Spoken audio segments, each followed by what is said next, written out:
Eh bien, apparemment, les avis divergent au sujet de notre ami Donald Trump. Les uns pensent qu'il est complètement con, d'autres pensent qu'il est fou allié, et enfin, d'autres pensent qu'il est gâteux, c'est-à-dire qu'il développe une dégénérescence cognitive qui, qui n'est pas forcément impossible. En tous les cas, il n'oublie pas ses sous. Parce qu'il a volé pas mal. Les sous de ses copains, non, c'est. Là, par exemple, il veut, il veut doubler les droits de douane sur les importations de métaux, de cuivre et fer. Sans doute pour. Qui passerait de 25 à 50% quand même. C'est moche qui va être content. Il va pas regretter ses 240 millions de dollars. Puis il veut aussi que Apple fabrique ses iPhones aux USA, donc ça coûterait 3500 $. Ouais, ils ont qu'à faire ça.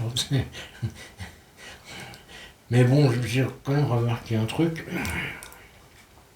c'est que les annonces démentes du président américain n'ébranlent même plus la bourse. On est tellement habitué à ce que les décisions soient annulées le lendemain que la bourse américaine, elle a même pas perdu 1%. Alors que ce que programmait Donald Trump, c'était quand même l'anéantissement de l'industrie automobile américaine. Les droits de douane à 50% sur l'acier, c'est pas bon. Donc, bah, c'est quand même un pays bizarre. Il n'y a que des pays bizarres en ce moment. Déjà, bon, le monde en général, c'est pas génial, quoi. Alors, en Palestine, ils continuent de bombarder les ruines.